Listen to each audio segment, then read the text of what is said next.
Hi guys, welcome to my channel. This video is a 1 year ownership video of Royal Enfield Thunderbird 500.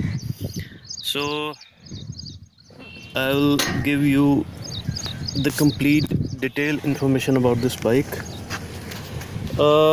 My friend who owns this bike, he purchased this bike in October 2015. So it's been more than 1 year.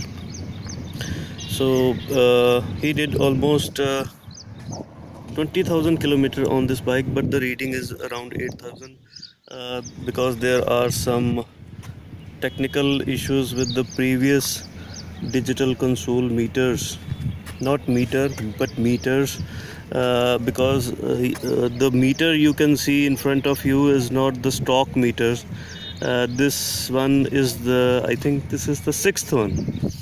So there were so many technical issues with the previous ones. Sometime RPM meter not working, hazard light not working, uh, electronic fuel gauge, the digital fuel gauge not working. So the Royal Enfield people, what they do, they change your meter, that digital console, every time. If you complain, they check it and they will change it. So because this bike is on warranty, but there are some good things about this bike as well. As you can see, this is a cruiser bike. This bike is entirely different from design with the classic 500. The only thing same is the engine, the same 500cc engine with 27 brake horsepower. But everything on this bike is different from classic 500. The biggest difference is the design, the handlebar, the fuel tank, the front shocker, the seat, the front and rear disc brakes. As you can see, front and rear disc brakes. The fuel tank is designed for long journeys. You can because this is a cruiser, so you can do long journeys on this bike, long rides on this bike. The fuel tank is one of the biggest fuel tank you can get on these days on a bike. This is a 20-liter fuel tank.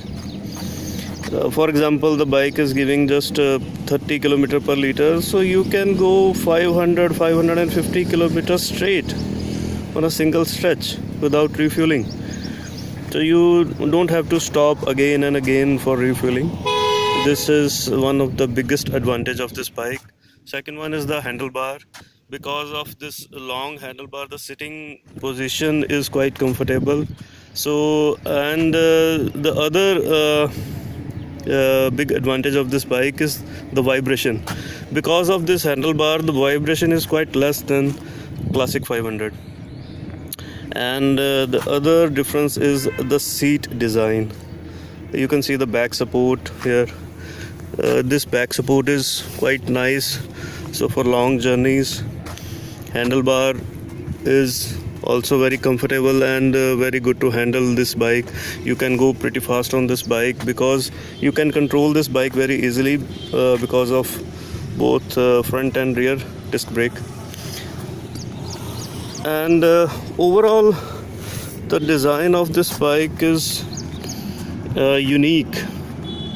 The meter console, the front headlight, there is the projector headlamp on the front.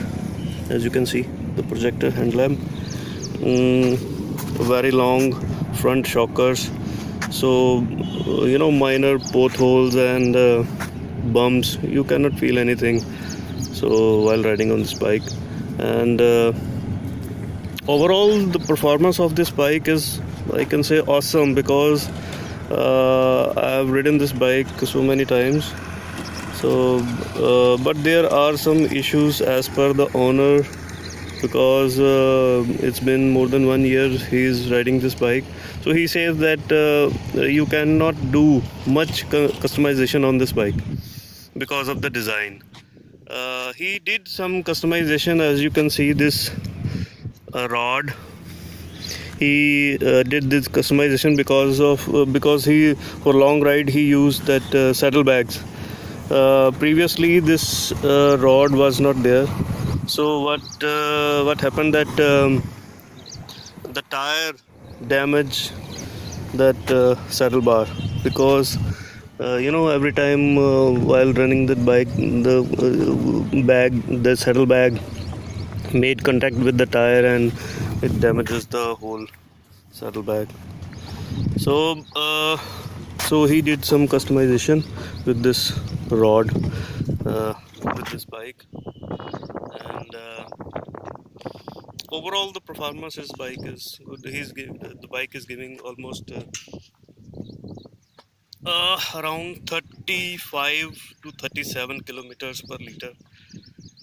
Uh, so overall this bike is quite comfortable than Classic 500 if you are you want to enjoy long journeys on a straight stretch without refueling again and again because of this 20-liter fuel tank. So this is all, guys. Please like, share and comment below, and you can also subscribe to my channel for more interesting videos for other bike reviews and accessories that comes for the bikes, like jackets, saddlebags and helmets as well. And thank you.